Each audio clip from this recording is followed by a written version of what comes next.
ఇది ఫస్ట్ మనం ఎంసీ గురించి తెలుసుకుందాం. ఎంసీ అంటే పేరులోనే ఉంది, మాయిశ్చర్ కంటెంట్. అంటే మనం ఏదైనా ఒక ప్రోడక్ట్ అంటే ఒక సబ్స్టెన్స్, ఒక పదార్థంలో మనకి మెయిన్ వాటర్ కంటెంట్ అనేది తెలుసుకోవాలంటే మనం ఎంసీ ద్వారా తెలుసుకుంటాం. అది ఎలా, ఏ మెథడ్ యూజ్ చేసి తెలుసుకుంటాం అంటే కాలిబ్రేషన్, టైట్రేషన్ మెథడ్ ద్వారా తెలుసుకుంటాం. అంటే సపోజ్ ఒక పదార్థంలో ఓన్లీ వాటర్ అనేది ఎస్టిమేట్ చేయడం కోసం ఎంసీ అనేది చెక్ చేస్తాం. అదే ఎల్ఓడి అంటే లాస్ అండ్ ట్రైయింగ్. ఏదైనా ఒక ప్రోడక్ట్, సపోజ్ ఒక పౌడర్ ఉంది, ఫర్ ఎగ్జాంపుల్ హెట్రాకోనజోల్ ఉంది. ఆ పౌడర్లో వాటర్ ఎంత అనేది మనం తెలుసుకోవాలి అనుకుంటే వాటర్ కంటెంట్ కానీ ఏదైనా సాల్వెంట్ ఉంది సపోజ్, అంటే మెథనాల్ కానీ ఏమన్నా ఉంది, లేదా అదర్ ఇంప్యూరిటీ ఉంది, అవన్నీ తెలుసుకోవాలి అంటే మనం ఎల్ఓడి ద్వారా తెలుసుకుంటాము. ఇది వచ్చేసి లాస్ అండ్ ట్రైయింగ్ అంటారు. మనకి ఇది పేరులోనే ఉందన్నమాట. తర్వాత ఇది ఎలా తెలుసుకుంటారంటే ఓవెన్లో హీట్ చేసి ఆ మెటీరియల్ ఎక్కడ మెల్ట్ అవుతుందో కూడా చెక్ చేసుకుంటాం.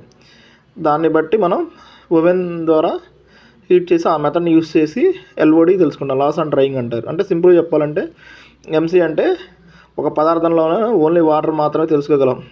అదే లాస్ అండ్ ట్రైయింగ్ అంటే దాంట్లో ఏం సాల్వెంట్ ఉంది, వాటర్ ఎంత ఉంది, అలానే వోల్టైన్ అదర్ మ్యాటర్స్ ఏమైనా ఉన్నాయా, లేదా ఇంప్యూరిటీస్ ఏమైనా ఉన్నాయా, ఆల్కహాలిక్ మ్యాటర్స్ ఏమైనా ఉన్నాయా అనేది తెలుసుకోవడం ఎల్ఓడి యూస్ చేస్తాం. మనం సింపుల్గా ఎల్ఓడి గురించి అంటే మెజర్స్ ఆఫ్ వాటర్ కంటెంట్. అలానే ఇది వచ్చేసి మెజర్స్ టోటల్ వెయిట్ లాస్ ఎంత అయిందో కూడా మనకి తెలిసిద్ది అనమాట ఎల్ఓడి ద్వారా. తర్వాత టీఎల్సీ గురించి తెలుసుకుందాం. టీఎల్సీ అంటే థిన్ లేయర్ క్రోమటోగ్రఫీ అంటారు. దీనివల్ల మనకి యూజ్ ఏంటంటారా, ఇప్పుడు మనం ఒక ఏపీ ఇండస్ట్రీలో ఒక 3 స్టేజ్లు ఏమన్నా వేసాము. ఒక స్టేజ్ నుంచి నెక్స్ట్ స్టేజ్కి వెళ్ళాలి అంటే ఫస్ట్ స్టేజ్ ఆబ్సెంట్ అయిందా లేదా అని తెలుసుకోవాలంటే ఎక్కడైనా స్పాట్ వచ్చిందా లేదా, ఏదైనా అదర్ ఇంప్యూరిటీ ఉందా లేదా అనేది మనకు టీఎల్సీ ద్వారా తెలుస్తుంది. ఫస్ట్ మనం టీఎల్సీ పెట్టుకునే విధానం, ఫస్ట్ మనం స్టాండర్డ్ శాంపిల్ తీసుకుంటాం. అంటే స్టేజ్ 1 మెటీరియల్ ఇక్కడ తీసుకుంటాము స్టేజ్ 2కి వెళ్ళేటప్పుడు ఫర్ ఎగ్జాంపుల్. తర్వాత అంటే స్టేజ్ 1 ప్లస్ ఇప్పుడు మనం తీసుకొచ్చిన రియాక్షన్ మాస్ 2 కలిపి పెడదాం. ఇక్కడ ఓన్లీ రియాక్షన్ మాస్ తీసుకుంటాము. ఇప్పుడు మనకి స్టేజ్ 1 మెటీరియల్ అనేది ఆబ్సెంట్ అవ్వాలి ఇక్కడ రియాక్షన్ మాస్లో. సో అప్పుడు టీఎల్సీ పాస్ అయినట్టు మనం ఓకే చేస్తాం. లేదు అంటే టీఎల్సీ ఫెయిల్ అయినట్టు మళ్ళీ ఒక 2 hours ఎక్స్ట్రా మెండింగ్ చేసి మన ప్రాసెస్ ప్రకారం బిఎంఆర్లో ఏది ఉంటే అది చేసి మళ్ళీ టీఎల్సీకి ఇస్తాము.